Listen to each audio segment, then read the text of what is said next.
여러분 주부를 참고하실 때 여러분 앞에 귀의 소식 전하겠습니다. 귀의 소식 전하기 앞서 먼저 하나님께서 우리에게 보내주신 한가족분들 함께 소개하고 환영하는 시간 갖도록 하겠습니다. 장대형 성도님, 나두영 성도님, 또 장수석, 장건석 우리 두 분 자녀가 있는데 오늘 장대영, 나두영 두 분 성도님 참석하셨는데요. 우리 입구에 계십니다. 네, 감사합니다. 박수로 한번 환영하시겠습니다. 감사합니다. 잘 오셨습니다. 네, 그리고 이진욱 성도님과 오순화 두 분 또 성도님 오셨는데요. 뒤에 잠옷실에 계십니다. 우리 앞에도 계시네. 네, 이진 선교사님 남동생이십니다. 우리 함께 두 분 또한 자녀도 같이 왔는데 박수 부탁합니다. 네. 잘 오셨습니다. 끝나고 잠깐 뵙도록 하겠습니다. 여러분 주보를 참고해 주시고요. 우리 교회를 방문하신 모든 분들 주님의 이름으로 환영합니다. 등록 원하시는 분 말씀하시면 저희가 친절하게 도와드리도록 하겠습니다. 말씀과 함께 철로 역정 계속 진행 중에 있습니다. 하루라도 말씀을 빼먹지 말고 듣고 또 그 말씀을 묵상하는 우리 한 분 한 분 될 수 있기를 간절히 바라고요. 또 지난주에 하나님께서 보내주신 유현희 성도님이 계신데요. 사진을 보시고 또 귀에서 보시면 적극적으로 환영해 주시고 또 귀 안에 잘 정착하실 수 있도록 기도해 주시길 바랍니다. 아울러 지난 주간에 치료를 위해서 지금 병원에 계셔서 오늘은 예배 참석하지 못하셨습니다. 계속해서 교회 예배 안내입니다. 이번 주는 지난주와 동일하고요. 다음 주에 주일 예배 신청 안내입니다. 1, 2, 3부 대예배실 80명까지 예배 참석할 수 있고요. 그 가운데 백신 접종자 포함해서 20%입니다. 지난주에 보니까 여러분들이 잘 이렇게 백신 접종 현황에 대해서 보내주셔서 교회에서 여러 성도 파악하는데 어려움이 없었습니다. 이번 주에도 적극적으로 도와주시길 부탁드리고요. 특별히 교회 학교는 백신 접종한 아이들이 거의 없기 때문에 11월 7일까지는 온라인으로 영상으로 제공하고 그 이후에 현장 예배 상황에 따라서 하려고 하고 있습니다. 우리 아이들 집에서라도 예배 잘 드릴 수 있도록 부모님들께서 옆에서 잘 지도해 주시기를 부탁드립니다. 오늘 3시에 오이코스 예배가 있습니다. 현장에서 모이는 오이코스들 잘 기억해 주시고요. 꼭 모이십시오. 이런 기회가 우리가 만든 게 아니라 하나님께서 우리에게 주신 기회고 하나님께서 서로를 위해서 기도하라고 맺어주신 짝입니다. 꼭 모이셔서 서로 함께 마음을 나누고 은혜를 나누고 기도 제목을 나누고 함께 이 오이코스를 통해 역사하신 하나님을 함께 간증할 수 있도록 꼭 모여주시기를 부탁드리고 온라인에서 모이신 분들도 영상으로 30분 동안 그리스도의 생애와 사상 강의를 듣고 나서 그 이후에 오이코스별로 모이려고 하니 적극적인 참여 부탁합니다. 수험생을 위한 기도 안내입니다. 주보 오른쪽에 보시면 우리 아이들의 이름이 기록되어 있는데요. 눈으로만 보지 마시고 입술로도 한 명 한 명 호명하면서 우리 아이들을 향한 하나님의 선한 뜻과 비전이 발견될 수 있도록 시험 마치고 끝나는 순간까지 건강한 컨디션 유지할 수 있도록 계속 기도해 주시기를 부탁드립니다. 교회는 새벽마다 또 기대 때마다 함께 기도하고 있습니다. 제가 고3 수험생들과 함께 토요일마다 2명씩 만나고 있습니다. 보통 고3 떠나고 청년부가 되면 교회를 떠나는 확률이 참 많아서 제가 신앙적으로 좀 지도하고 코칭하려고 지금 2번째 만났고요. 올 학기 가기 전에 아이들 다 만날 계획을 갖고 있습니다. 아무쪼록 제가 아이들을 만날 때 아이들과 마음과 마음이 이어지고 저와 함께 나눴던 것들이 마음에 잘 새겨져서 그들이 끝까지 하나님의 품에 거하며 하나님 앞에 신앙생활을 할 수 있도록 기도해 주시기를 부탁드립니다. 교육위원회가 토요일 오전 7시에 있습니다. 교우 소식 보시면 기쁜 소식도 있고 또 입원해 계신 분들도 있습니다. 함께 기도해 주시고 또 함께 축복해 주시길 바랍니다. 더 자세한 내용은 주보를 참고하시고 우리 함께 기도함으로 하나님의 말씀 나누겠습니다. 거룩하신 아버지 하나님, 오늘도 불러주신 은혜 감사합니다. 예배하며 말씀을 듣는 이 시간 마음의 문을 열어주시고 이 말씀이 내게 주신 말씀으로 들려지고 믿어지고 깨달아지고 그렇게 나의 삶에 우리 성도 한 분 한 분의 삶에 하나님 역사하시는 축복의 통로가 되게 하여 주옵소서. 예수님의 이름으로 기도하옵나이다. 아멘. 우리 한번 앞뒤 좌우에 있는 분에게 이렇게 인사하겠습니다. 보고 싶었습니다. 축복합니다. 이렇게 인사하겠습니다.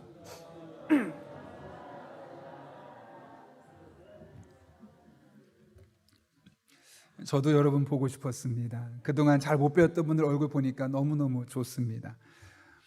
제가 예전에 월요일 아침에 아이들을 학교에 보내고 나서 아내와 함께 정말 몇 개월 만에 브런치를 먹을 기회가 있었습니다. 오랜만에 먹다 보니까 아내와 함께 좀 좋은 데가 어디 있을까, 그래서 스마트폰으로 어느 식당이 좋은지 막 찾아봅니다. 보통 카페죠. 막 찾아보다 보니까 또 다른 사람은 거기를 어떻게 평가하나 봤습니다.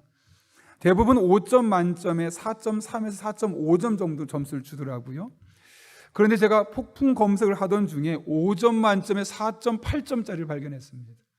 복음과 같았습니다. 그래서 이제 네이버에 썼던 블로그들을 막 보니까 평가가 너무 좋습니다. 샌드위치도 맛있고 커피는 너무너무 수준이 있으며 사장님이 너무너무 친절하다고. 그래서 이름까지 봤더니 딱 봐도 그리스도인이 하는 기독교인 카페인 겁니다. 볼 거 없죠. 아내랑 함께 달려갔습니다. 근데 딱 가서 주문을 하고 4.8점짜리 음식이 나오길 기다렸습니다. 딱 나온 음식을 먹고 잡아서 한 입, 두 입 먹으면서 4.8, 4.5, 4.2 점수가 자꾸 줄어들더라고요. 블로그에서 말했던 맛과 전혀 다른 겁니다. 제가 그때 두 가지를 깨달았습니다. 하나는 너무 다른 사람들의 평가나 다른 사람들의 의견에 의존하지 말자. 그리고 내가 직접 경험해 보자. 이 두 가지를 제가 그때 깨달았습니다. 그런데 이 사실이 그때뿐만 아니라 제가 자주 이런 일들을 깨달을 때가 있는데요. 바로 하나님의 말씀을 대할 때입니다. 제가 최근에 청년들을 좀 자주 만났습니다. 그리고 아이들, 중고등부 학생들도 특별히 제가 토요일마다 계속 만나고 있는데요. 그러면서 느끼는 것이 있습니다. 우리 아이들에게 믿음이 있다는 겁니다. 우리가 보기에는 저 녀석들 무슨 믿음이 있어? 아무 생각 없이 교회 그냥 왔다 갔다 하는 거 아니야? 라고 생각할지 모르겠지만 진작에 대화를 하다 보니까 그 안에 하나님이 계시다는 믿음, 그런 분명한 믿음을 대부분의 아이들, 거의 모든 아이들이 갖고 있었습니다. 문제는 그 하나님이 정말 계시다는 믿음을 아버지한테 듣고 어머니한테 듣고 설교 말씀을 통해 들었을 뿐 자신이 직접 경험하지 못했기 때문에 처음에는 하나님 계셔 했던 아이들이 하나님 계실 수도 있어 하다가 나중엔 하나님 계시지 않을지도 몰라 점점 변해가는 것이지, 아직까지는 아이들이 하나님을 알고 있고 믿고 있구나라는 생각을 하게 되었던 것이죠.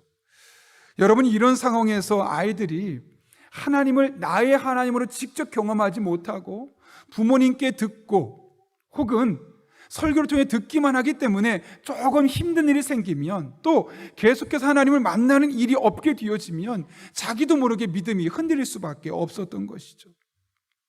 이 상황을 바꾸는 방법은 하나밖에 없습니다. 우리 아이들이 하나님을 직접 살아계신 나의 하나님으로 경험할 수 있도록 우리가 준비해가고 그 경험할 수 있는 기회를 마련해 주는 것이죠. 여러분, 우리 신앙은 성경과 뗄래야 뗄 수 없는 관계에 놓여 있습니다. 성경 말씀을 내가 어떻게 수용하고 또 개인적으로 성경의 말씀을 내가 어떻게 경험하느냐에 따라서 반석 같은 믿음, 어떠한 시련과 고통이 있어도 흔들리지 않는 믿음을 갖고 있는 사람을 세우는가 하면 정반대로 명목상의 그리스도인, 이름만 그리스도인, 겉으로는 그리스도인처럼 보이지만 실상은 그렇지 않은 사람을 양산해 낼 수 있는 겁니다. 그런 의미에서 하나님의 말씀인 성경을 개인적으로 어떻게 경험하는가, 이것이 그 사람의 신앙의 질을 측정할 수 있는 바로메타가 될 수 있는 것이죠. 그러려면 한 가지 분명한 것이 있어야 됩니다. 성경에 대한 인식입니다. 성경은 도대체 무엇인가? 구약 성경은 나에게 어떤 의미가 있고 신약 성경은 또한 나에게 어떤 의미로 다가오는가? 이것이 분명하지 않으면 우리는 설교를 들으면서도 혼란스러울 수밖에 없고 교회를 다니면서도 믿음의 깊이 뿌리를 내릴 수 없게 되는 겁니다. 이것의 모든 기준은 성경이죠. 특별히 오늘 말씀은 구약 성경을 대했던 예수님의 모습을 우리가 발견하게 되는데요. 예수님께서 구약 성경을 어떻게 대하셨는가를 통해서 우리 또한 하나님의 말씀인 구약 성경을 어떻게 대해야 되는지를 알 수 있게 됩니다. 오늘 본문 17절에서 예수님께서 이렇게 말씀하셨죠. 내가 율법과 선지자를 폐하러 온 줄로 생각하지 말라. 여기서 말하는 율법과 선지자는 구약 성경 전체를 의미합니다. 사람들은 예수님을 보면서 저분은 구약에 있는 율법과 선지자의 말씀들을 다 폐기 처분하려고 이 땅에 오신 사람이야, 이런 평가들이 있었다는 것이죠. 왜 이렇게 생각했을까요? 예수님의 말씀을 듣다 보면 마치 예수님이 구약 성경을 부인하는 것처럼 느껴졌기 때문에 그렇습니다. 실제로 예수님은 말씀하실 때마다 구약 성경을 인용하면서 이렇게 말씀합니다. 너희가 들었으나 나는 너에게 이르노니 라고 말하면서 이 구약 성경의 말씀을 재해석해 주는 겁니다. 다음 주부터 살펴볼 21절 이하의 말씀들이 대표적인 증거죠. 오늘 21절과 21절 2절 보면 이렇게 기록되어 있습니다. 옛 사람에게 말한 바 살인하지 말라. 누구든지 살인하면 심판을 받게 되리라 하였다는 것을 너희가 들었으나, 너희가 구약에서 이런 말씀 들었지? 그런데 나는 너희에게 이르노니, 늘 하나님의 말씀을 말씀하실 때마다 너희가 구약에서 이렇게 들었지만, 이런 율법의 말씀을 알고 있지만 나는 이렇게 말한다. 그러니 당시에 사람들이 보기에는 예수님이 마치 구약 성경을 부인하는 것처럼, 또 구약 성경을 폐기 처분하는 것처럼 보일 수밖에 없었던 겁니다. 그러나 예수님은 분명한 목적이 있으셨죠. 그것은 구약 성경을 반대하거나 폐기 처분하는 것이 아니라 오히려 완전케 하는 데 목적이 있으셨습니다. 이에 대해 오늘 본문 17절은 이렇게 말씀합니다. 내가 율법이나 선지자를 폐하러 온 줄로 생각하지 말라. 폐하러 온 것이 아니요 완전하게 하려 함이라. 여기 예수님께서는 본인이 율법의 말씀을, 구약의 말씀을 완전하게 하시기 위해서 오셨다라고 말합니다. 여기 완전하게 하다라는 말은 플레로사이라는 헬라어인데요, 이 단어는 꽉 차게 하다, 완성시키다 라는 의미를 갖고 있습니다.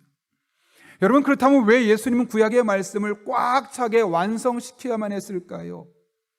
그 당시 사람들이 꽉 찬 하나님의 말씀을 반쪽짜리로 이해하고 반쪽짜리로 수용했기 때문에, 말씀을 오해하고 믿음생활을 했기 때문에 그것을 수정하고 그것을 고쳐 주어야만 했기 때문에 그렇습니다. 그들은 성경을 법으로, 어떤 조항으로 알았습니다. 그러다 보니 그 본래 말씀이 갖고 있는 생명력은 사라져버리고 껍데기만 갖고 이야기하는 일들이 너무나 많았죠. 의도는 사라지고 형식만 남게 되었던 겁니다. 예수님은 지금 그런 사람들에게 말하는 겁니다. 그 말씀의 본래 정신을 가르쳐 주어서 그 말씀이 껍데기만, 형식만 남아있는 것이 아니라 알맹이가 있는 말씀으로 그들의 삶까지 이루어지도록 하기 위해서 이 땅에 오셨다라고 말씀하고 있는 것이죠. 뿐만 아닙니다. 18절 말씀을 통해 이 구약 성경에 대한 예수님의 분명한 관점을 볼 수 있죠. 여러분이 한번 읽어볼까요? 같이 읽습니다. 시작. 진실로 너에게 이르노니 천지가 없어지기 전에는 율법의 1.1획도 결코 없어지지 아니하고 다 이루리라. 아멘. 여기 천지가 없어진다는 말은 다른 말로 뭘까요? 이 세상 끝나는 그날까지 라고 말할 겁니다. 또 율법의 1.1획, 이거 무슨 뜻이냐면 히브리 성경을 보게 되면 점처럼 보이는 단어가 있습니다. 그게 바로 요드라는 이 단어가 있는데요, 그것이 아주 작아서 사람들은 점으로 치부해버릴 수가 있는 거죠. 사실 우리나라도 점처럼 보이지만 그 한 글자가 더해져서 의미가 전혀 달라지지 않습니까? 님이라는 글자에 점 하나 붙이면 남이 되고, 남이라는 글자에 점 하나 빼면 님이 되는 것처럼 성경에도 히브리어 단어들을 볼 때 요드, 점처럼 보이지만 그 점이 아무것도 아닌 것이 아니라 아주 큰 의미가 있고, 이 요드와 관련된 모든 하나님의 말씀도 결코 없어지지 아니하고 우리들의 삶 가운데 다 이루어질 것이다 라고 말씀하고 있는 것이죠. 마찬가지로 구약 성경의 작은 것들까지, 우리가 보기에는 하찮아 보이는 것들까지 하나님은 그대로 두지 않으시고 그 말씀이 우리 삶 가운데 이루어지게 하겠다라고 말씀하고 있는 겁니다. 예수님께서 이렇게까지 말씀하시는 이유, 구약 성경을 강조하는 이유는 당시 많은 사람들이 구약 성경을 무시하거나 구약 성경을 반쪽만 이해하는 현상들이 있었기 때문에 그런 것이었죠. 그런데 제가 본문을 묵상하고 설교를 준비하다 우리들도 예수님 시대 사람들처럼 성경을 오해하며 살 수 있겠구나, 특별히 구약 성경에 대해서 그런 관점을 가질 수 있겠구나라는 생각을 하게 되었습니다. 몇 년 전에 횃불 트리니티 대학교 김윤희 교수님이 오셔서 찬양 예배 시간에 11조에 대한 강의를 하셨던 적이 있습니다. 그 당시에 그분을 모셨던 이유가 있죠. 왜냐하면 그 당시에 마침 유튜브에서 수많은 영상들이 화제가 되고 있는데 11조에 대한 영상들이 특별하게 화제가 되고 있었습니다. 제목은 이렇습니다. 11조 필요 없다.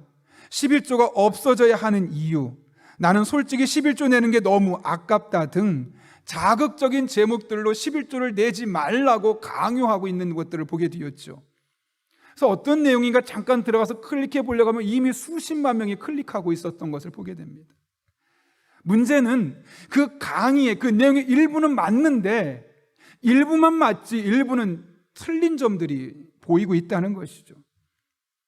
대부분의 사람들이 11조를 하지 말아야 되는 이유에 대해서 뭐라고 말하냐면, 우리는 예수님의 십자가를 믿는 그 구원의 은혜를 살아가는 복음의 시대를 살고 있는데 왜 저 구약의 율법을 따라 살려고 하느냐? 그러니 11조는 예수님이 십자가에 못 박혀 죽으시는 순간 없어진 것이고 사라진 것이고 더 이상 지키지 않아도 되는 것이다 라고 말하는 겁니다. 여러분 어떻게 생각하시나요? 그 이야기가 신학적으로 완전히 잘못된 것은 아닙니다. 그러나 반만 맞았습니다. 11조를 내는 형식 이면에 있는 그 정신까지 헌시착 버리듯 내팽개쳐 버렸기 때문에 그런 것이죠. 구약에서는 11조가 의무였습니다. 그러나 예수 그리스도의 십자가 사건이 이루어지고 난 이후에는 의무는 아니지만 하나님의 은혜, 하나님의 사랑, 하나님의 소유권을 인정하고 하나님이 나의 아버지가 되심을 인정할 때 그 믿음의 고백으로, 감사함으로 자발적으로 드리는 것으로 바뀌어진 것이지 그 의미 자체가 아예 사라져버린 것은 아니라는 것이죠. 그런데 많은 영상들이 그거 사라졌으니까, 없어진 거니까 하지 않아도 돼 말하면서 반쪽짜리 구약 성경을 해석하고 있는 겁니다. 그러나 여러분, 11조는 그런 것이 아닙니다. 의무였던 것이 십자가 구원의 사건 이후로 자발적으로 드릴 수 있는 것으로 바뀌어지게 된 것이죠. 그러나 그런 중에 그 마음이 손상되지 않도록 그 형식까지 그대로 갖추게 될 때 그릇 안에 그 의미를 담을 수 있기에 우리가 그것을 계속해서 진행하고 있는 겁니다. 그런 의미에서 어쩌면 구약보다 신약에 드리는 11조가 더 진실된 예물이라고 할 수 있습니다. 왜냐하면 그때는 어쩔 수 없이 할 수 없이 드렸다면 지금은 고마워서, 감사해서 하나님이 나의 인생을 이끌어 주심에 너무나 복인 것을 알기 때문에 자발적으로 드리는 것이기 때문에 그런 것이죠. 그런 의미에서 우리가 예수님을 믿고 이 신약의 시대, 복음의 시대를 살고 있지만 그 11조의 정신만큼은 절대로 잊어버려서는 안 되는 겁니다. 예수님도 마태복음 23장에서 서기관과 바리새인들을 책망하시면서 두 가지 사실을 언급하지 않으셨습니까? 제가 한번 읽어보겠습니다. 화 있을진저 외식하는 서기관들과 바리새인들이여, 너희가 박하와 회양과 근체의 11조는 드리되 율법에 더 중한 바 정의와 긍휼과 믿음은 버렸도다. 그러나 이것도 행하고 저것도 버리지 말아야 할지니라. 이게 무슨 말일까요? 당시의 종교 지도자들이었던 서기관과 바리새인들은 철저한 11조 생활을 했습니다. 당시 대부분의 사람들에 비해서 더욱더 철저하게 했죠. 특별히 오늘 본문을 보게 되면 박하, 회양, 근채까지도 11조를 드렸다고 합니다. 이것은 약용식물입니다. 약용식물이기 때문에 늘 먹는 것이 아니라 몸이 아플 때, 그런 것이 1년에 한 번이나 두 번, 어떤 건강한 사람은 2, 3년에 한 번밖에 안 먹는 것이죠.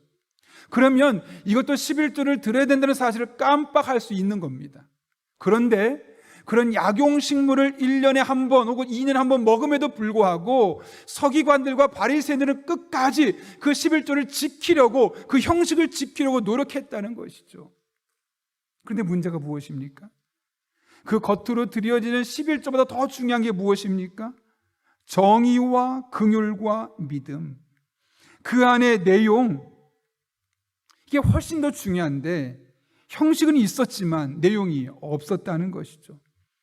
그때 주님께서 뭐라고 말씀합니까? 이것도 행하고 저것도 버리지 말아라. 여기 이것은 11조를 말하고 저것은 정의와 긍휼과 믿음을 말하는 겁니다. 둘 다 필요하다는 거죠. 둘 다 해야 된다는 것이죠. 형식도 필요하고 내용도 필요하다는 것이죠. 그릇도 필요하고 그 그릇에 담겨야 하는 내용물들이 함께 있어야 한다는 것이죠. 예수님께서 이렇게 구약을 폐기하지 않으셨습니다. 오히려 그 당시에 수많은 성도들이 구약 성경을 왜곡하고 반쪽짜리 구약 성경을 해석하고 있을 때 제대로 가르쳐셔서 구약의 교훈대로, 구약 말씀대로 살 수 있도록 성도들을 깨우치고 있는 것이 예수님의 목적이었다는 것이죠. 우리도 마찬가지입니다. 구약의 말씀들은 쓸모없는 말씀들이 아닙니다. 물론 우리가 구약시대 했던 것들을 똑같이 다 하지는 않을 겁니다. 예를 들면 오늘날 예배 드릴 때 예전처럼 양을 잡거나 비둘기를 잡거나 그렇게 하지는 않죠. 그러나 형식이 조금 바뀌었습니다. 함께 모여서 찬양하고 예배하는 모습은 똑같습니다. 더 중요한 것은 정신입니다.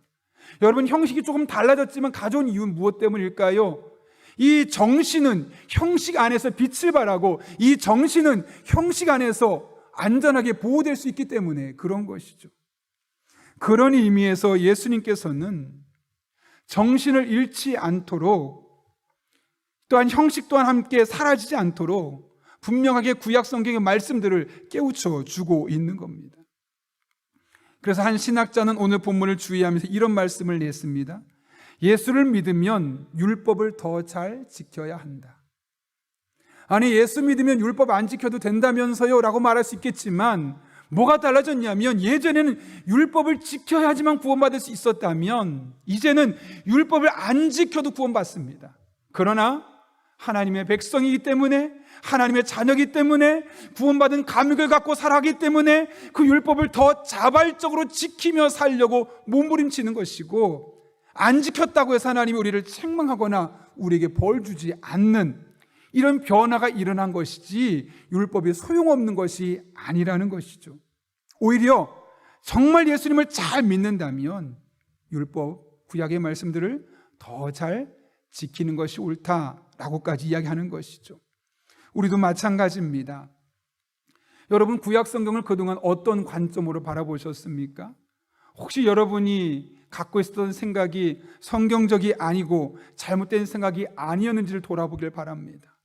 많은 분들이 내가 복음을 갖고 살아갑니다. 내가 믿고 싶은 대로, 내가 이해하고 싶은 대로 이해하고 믿으며 그것이 마치 성경적인 것처럼 이야기하지만 가장 중요한 것은 성경이 과연 무엇이라 말씀하느냐라는 것이죠. 오늘 예수님 분명히 우리에게 말씀하셨습니다. 이 구약의 말씀이 쓸모없는 것이 아니라 오히려 그 말씀을 완성되는 과정을 통해서 우리의 신앙이 더욱더 강화될 수 있다고.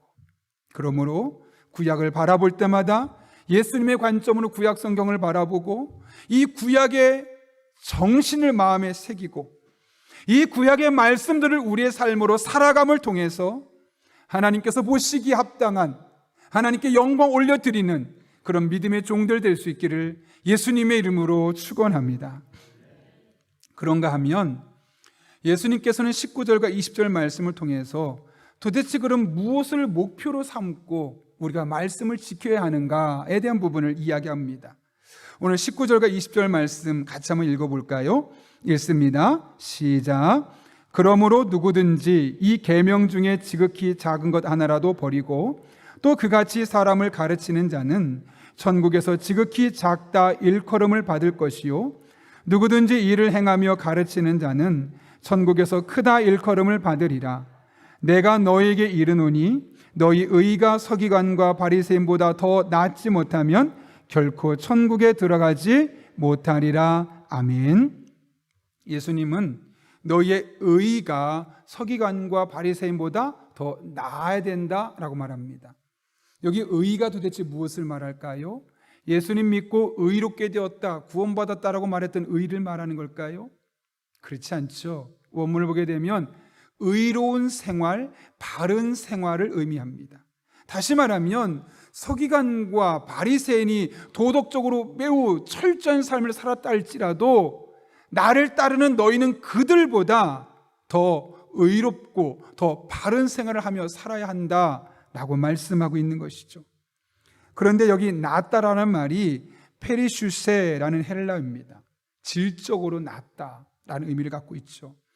무슨 말이냐면 하나님의 말씀을 통해 우리가 율법의 말씀을 내게 적용하는 과정을 통해서 이 세상의 수많은 사람보다 질적으로 훨씬 더 바른 행동들을 보이며 살아가는 것이 우리 그리스도인들의 삶의 의무라는 겁니다. 그렇지 않으면 결코 천국에 들어가지 못한다고 합니다.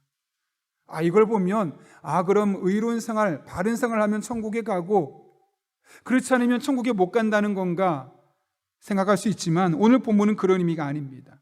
천국은 예수 그리스도 믿으면 누구나 가는 것이고 여기서는 그것이 아니라 오히려 이 사실을 강조하기 위해서 이 문법적으로 그렇게 쓰고 있는 것이죠. 결국 우리는 이 세상을 살아가며 어떤 누구보다 바르고 의로운 그런 질적인 삶을 추구하며 살아가야 할 것을 말씀하는 겁니다.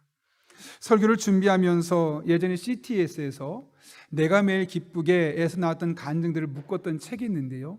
그 책을 제가 2권을 가지고 있어서 설교를 준비하면서 이걸 다시 한번 읽어봤습니다. 그 중에 백승우 원장이라는 그 인천 백병원의 원장님의 이야기가 있는데요. 그는 1930년대 당진 송학이라는 곳에서 태어났습니다. 그 당시 당진 지역에 교회가 없었고요. 처음으로 한 목사님이 오셔서 첫 예배를 드린 곳이 이 백승우 원장님의 외할아버지의 마루였다고 합니다. 그러다 보니 어릴 적부터 어머니도 그렇고 신앙적으로 탄탄한 또 신실한 믿음을 가질 수 있었죠. 반면에 친가는 전혀 다릅니다. 친할머니가 아주 독실한 원불교 신자셨습니다. 그리고 어릴 때 이 친할머니가 주로 이 원장님을 돌봐주다 보니까 자연스럽게 매일매일 원불교를 다니는 일이 일상적이었던 것이죠. 그렇게 어느덧 중학교 2학년까지 자라는데 어느 날 여동생이 오빠 나 소원이 하나 있는데 그거 들어주면 안 돼? 물어보는 겁니다. 무슨 소원인데 어렵지 않아. 나를 따라서 교회 한 번만 가줘라. 동생이 소원이라니까 어렵지 않은 거 아니겠습니까? 그래 한 번 가줄게 하고 동생을 따라간 겁니다. 그런데 마침 그날 교회 갔는데 따뜻한 장로님이 너 처음 보는 아이인데 누구니?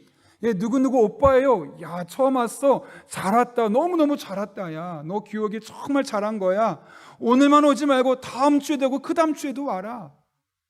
장로님이 너무 따뜻하게 너무 인자하게 해주니까 원불교에서 불교 예배를 나중에 그 원불교 거기를 갔을 때는 아무도 그런 사람이 없었는데 교회 왔는데 그 장로님이 그렇게 따뜻하게 해주니까 한 번 가려고 했던 것이 2번 가게 되고 3번 가게 되고 그러다 계속 교회를 다니게 된 거죠. 워낙 공부를 잘했습니다. 할머니가 넌 의사 돼야 돼. 의사 돼야 돼. 의사만큼 좋은 직업 없어. 그러다 보니까 주일에 교회 가는 게 탐탁치 않겠죠. 야, 교회 빠져도 돼. 넌 의사 되는 게 중요해. 그러면서 교회를 하루 빠지고 이틀 빠지고 조금씩 빠지게 되는 겁니다. 그의 목표는 서울대를 가는 거였습니다. 그러나 그 당시 1차, 2차, 3차 다 떨어지고 나서 낙심한 마음을 오고 있는데 마침 순천향대학교에서 이 순천향대학교 의학과에서 학생을 모집한다는 광고가 있는 겁니다. 그걸 보고 그래 할머니가 너 의사라고 했지 하고 이제 순천향 의대를 지원하게 된 거죠. 그래서 의사가 되었습니다. 그런데 여전히 그의 관심은 신앙생활이 아니었습니다. 교회는 계속 다니고 있지만 그의 관심은 주중에 너무 힘드니까 주일만큼은 좀 쉬자, 아니면 주중 가족들과 시간을 못 보냈으니까 주일만큼은 가족과 시간을 보내고 친구 만나서 골프도 치고, 그의 관심의 더 많은 부분을 그것이 지배하게 되었던 겁니다. 근데 신기하게도 이상하게 일이 자꾸만 꼬여가는 겁니다. 승진할 때가 돼도 승진이 되지 않고, 또 뭔가 치료하고 나면 예전 같으면 빨리빨리 나았던 사람들이 자꾸만 오랫동안 끌게 되고 병원에서 너무 힘든 시간들을 보내게 된 겁니다. 그래서 목사님을 찾아와 상담을 했습니다. 목사님의 해법은 단 하나였습니다. 나하고 성경 공부합시다. 그렇게 성경 공부가 매주 수요일 오후 8시에 시작했는데 한 몇 주 지나면 끝날 줄 알았는데 서로 은혜 받으면서 무려 8년 동안 성경 공부가 지속된 겁니다. 성경 공부를 하면 할수록 많은 것들을 배우고 그의 모습이 달라지기 시작합니다. 하나님의 말씀을 알면 알수록 그동안 자신이 얼마나 어리석었는지, 얼마나 부족했는지, 하나님 보시기에 얼마나 혼날 만한 사람이었는지가 자꾸 보이게 되는 겁니다. 그렇게 이제는 주일에 골프 치러 가는 것도 끊기 시작하고, 이제 가족과 집에서 시간을 보내는 것이 아니라 가족과 교회를 나온 이후에 함께 시간을 보내고, 이렇게 그의 삶의 모습이 달라지기 시작했습니다. 그리고 병원 원장이 되었는데, 원장이 되었음에도 불구하고 다른 사람과 차별되는 게 있었다면 그는 늘 일과 시간에 쉴 때가 되면 병원을 돌아다니면서 환자들에게 복음을 전했다는 겁니다. 예수님 믿으라고, 예수님 믿으면 얼마나 좋은지 모른다고, 너무 행복할 거라고 막 이야기를 하는 겁니다. 그런데 여러분, 병원 가시면 아시겠지만 얼마나 많은 사람들이 전도하고 얼마나 많은 사람이 예수 믿으라고 합니까? 씨알도 안 먹히잖아요. 그런데 이상하게 환자들은 이 원장님만 만나고 나면 나 예수 믿겠다고, 나 교회 다니겠다고 막 이런 일들이 계속 생기는 겁니다. 왜 그런가 이야기를 들어봤더니 병원 원장쯤 되면 환자로 무시해서 보고, 우리한테 그렇게까지 잘할 필요가 없는데 너무나 겸손하고, 그분이 우리한테 예수님을 말하는 모습 보면 진정성이 느껴지고 나도 저분이 말하는 예수님 한번 믿어보고 싶다, 그런 마음이 그의 마음속에 생기게 되었다는 것이죠. 그러면서 자신도 모르게 나 예수 믿겠다고 교회 다니겠다고 하면서 그 인천 백병원에서 수많은 사람들이 원장님을 따라서 교회를 다니는 일들이 있게 되었다는 겁니다.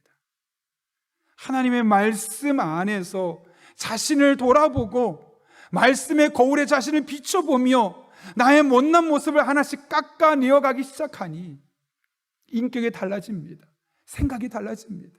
그러니 사람들이 그 모습을 보면서 예수님의 모습, 예수님의 형상을 발견할 수밖에 없었던 것이죠. 여러분, 사람이 쉽게 변하든가요? 잘 변하지 않죠. 그런데 잘 변하지 않을 뿐이지 아예 변하지는 않습니다. 아니, 사람도 얼마든지 변할 수 있습니다. 왜냐고요? 사도 바울이 디모데후서 3장 16절과 17절에서 이렇게 말했죠. 모든 성경은 하나님의 감동으로 된 것으로 교훈과 책망과 바르게 함과 의로 교육하기에 유익하니. 성경 말씀이 우리에게 유익하다고 그러죠. 때로는 교훈하고 때로는 책망하고 바르게 의로 우리를 교육해 주기 때문에 유익합니다. 그런데 그 결과가 어떻습니까? 이는 하나님의 사람으로 온전하게 하며 모든 선한 일을 행할 능력을 갖추게 하려 함이라. 여러분이 온전하십니까? 온전하지 않죠. 작은 말에 상처를 받기도 하고 또 내가 작은 말로 상처를 주기도 합니다. 살면서 수많은 사람 앞에 갈등을 일으키기도 합니다. 우리는 전혀 온전하지 않습니다. 그런데 어떻게 온전할 수 있다고 말합니까? 하나님의 말씀으로 교훈받고 책망하고 바르게 교육받게 되어지면 온전하지 못했던 우리가 온전하게 되어지고, 지극히 이기적이고 나 중심으로 살았던 내가 모든 선한 일을 행할 능력을 갖추게 되어서 이타적인 사람으로 달라지게 된다는 겁니다. 사람은 변하지 않을 것처럼 보이는데 하나님의 말씀이 온전하지 못한 우리를 온전하게, 이기적인 우리를 이타적인 사람으로 바꿔준다고 분명히 말씀하고 있는 것이죠. 요즘 유튜브로 정말 많은 설교들, 또 많은 강의들을 듣는다는 이야기를 듣습니다. 실제로 최근에 한 우리 부교육자가 이런 얘기를 하더라고요. 한 분하고 통화를 하게 되었는데 요즘에 이런 거 유튜브로 듣다 보니까 막 머리가 너무 아프고 정신이 없다는 겁니다. 왜냐하면 본인이 생각할 이상의 것들을 너무나 많이 듣다 보니까 들을 때는 뭔가 알겠는데 나중에 정리가 안 되고 일관성이 없어서 혼란스럽다는 거죠. 여러분 유튜브를 통해서 설교가 되었든 강의를 듣는 이유가 어디에 있습니까? 여러분 왜 성경을 읽으시나요? 여러분 설교를 이렇게 나와서 듣고 있는 목적이 도대체 어디에 있습니까? 혹시 여러분의 부족한 성경 지식을 채우기 위함입니까? 그렇다면 하나님께서 우리에게 성경을 주셨던 궁극적인 목적과 배치되는 삶을 살고 있는 겁니다. 하나님께서 우리에게 성경을 주셨던 가장 큰 목적은 하나님의 사람인 우리가 온전하지 못하기에 우리를 온전하게 바꾸시기 위해서, 우리를 있는 그대로 놔두면 이기적이어서 복음 전하지 아니하고 잘못된 세상의 문화를 만들어가기 때문에 그 이기적인 우리를 이타적으로 바꾸기 위해서, 다시 말하면 우리의 의식을 바꾸고 우리의 생각을 바꾸기 위해서 하나님의 말씀을 우리에게 주셨는데, 나를 바꾸려 하기보다는 내 지식을 쌓고 더 아는 것을 목적으로 삼는다면 분명히 잘못된 것이죠. 여러분, 뷔페에 갔는데 음식이 많습니다. 다 맛있어 보입니다. 맛있다고 다 먹어보십시오. 어떤 일이 생기든가요? 건강해지지 않습니다. 먹은 것 다 탈라서 쏟아내게 되어 있습니다. 하나님의 말씀도 마찬가지입니다. 많이 듣는다고 좋은 것이 아닙니다. 무분별하게 듣는다고 좋은 것이 아닙니다. 오히려 많이 먹으면 그것이 탈나서 다 쏟아버리고 영적으로 탈진하게 되는 이상한 현상이 우리들의 삶에 나타나는 겁니다. 오히려 한 말씀, 오늘 주일에 주신 그 말씀을 내게 주신 말씀으로 받고 내게 소화시키고 이 말씀을 내게 적용시키는 겁니다. 그럼 그 말씀이 내 몸에서 소화가 되는 거죠. 그럼 내 몸에 건강해 되는 것과 마찬가지입니다.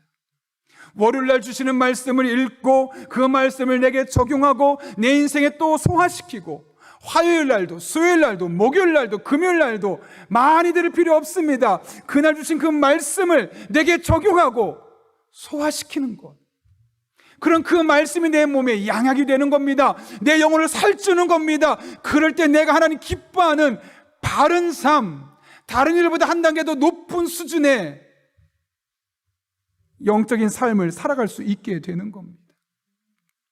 많이 먹는다고 좋은 것이 아니라 하나를 먹어도 소화시키고 적용시키고 내 말씀이 되게 하는 것, 이것이 훨씬 더 우리의 영적인 건강에 유익합니다.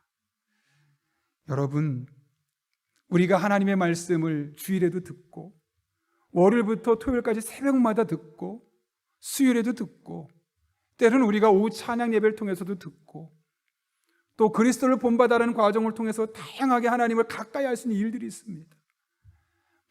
많이 무제한으로 좋다고 다 먹으려 하지 말고 주어진 것들이라도 꼭꼭 씹어서 적용시켜서 여러분의 삶으로 소화시키는 성도들 될 수 있기를 바랍니다.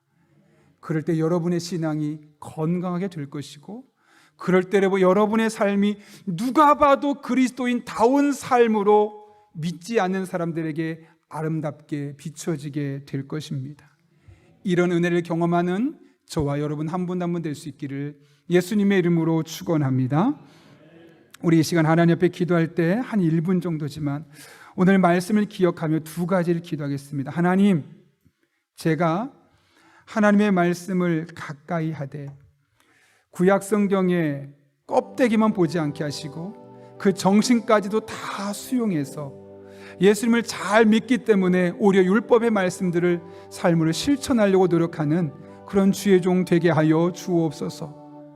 한 걸음 더 나아가서 오늘 말씀처럼 많은 말씀을 들으려 하기보다는 한 말씀 잘 듣고 적용하고 소화시켜서 우리의 영혼이 살찌워지는, 우리 영혼이 건강해지는 놀라운 은혜가 있게 하여 주옵소서. 이 두 가지 기도 제목 가지고 하나님 앞에 1분 정도지만 은혜를 삼하며 함께 기도하겠습니다. 거룩하신 아버지 하나님, 오늘도 우리 성도님들 불러주셔서 하나님의 은혜 안에 거하게 하신 것 진심으로 감사를 드립니다. 말씀을 기억합니다. 구약성경의 율법들을 껍데기라고 버리지 않게 하시고 그 안에 정신들은, 그 알맹이들을 우리의 삶에 잘 적용해서 우리가 이 땅을 살아가며 진짜 그리스도인답게, 더 목사답고, 더 장로답고, 더 안수집사답고, 더 권사답고, 더 집사와 더 성도답게 살아갈 수 있도록 하나님 아버지 우리에게 은혜를 더하여 주옵소서. 아버지 하나님, 우리가 지식을 쌓기 위하여 하나님의 말씀을 듣지 않게 하여 주시고 오히려 우리들의 삶 가운데 살아 역사하신 하나님을 바라보며 의지하는 가운데 그날 주시는 말씀을 잘 적용하고 소화시켜서 우리의 영혼이 날마다 건강해질 수 있도록 하나님 아버지 은혜를 더하여 주옵소서. 그래야 우리 용인영락교회 모든 성도들이 한 단계 더 높은 수준의 영적인 삶을 살게 하시고 이를 통해 용인 지역을 바꾸고 우리의 가정을 바꾸고 우리가 속해 있는 직장들을 바꿔가서 한 곳이라도 우리가 하나님의 나라로 만들어갈 수 있도록 주님 은혜를 더하여 주옵소서. 하나님만 바라봅니다. 의지합니다. 신실하신 하나님, 은혜와 능력으로 역사하여 주옵소서. 거룩하신 아버지 하나님, 오늘 귀한 말씀을 통하여 예수님께서 구약 성경을 대했던 모습을 보고 우리 또한 어떻게 살아야 할지를 깨닫게 하시는 은혜 진심으로 감사를 드립니다. 구약의 율법들의 껍데기만 보지 않게 하시고 그 알맹이를 우리가 살아내는 과정을 통하여 하나님 진정 기뻐하는 믿음의 사람들로 든든히 세워지게 하여 주시옵고, 많은 말씀을 무분별하게 듣기보다는 그날 주신 말씀을 내게 주신 말씀으로 받고 내 삶에, 내 영혼에 잘 소화시켜서 우리의 영혼이 매일매일 건강한 영적 상태를 유지할 수 있도록 은혜를 더하여 주옵소서. 함께 하실 간절히 바라오며 예수님의 이름으로 기도하옵나이다. 아멘.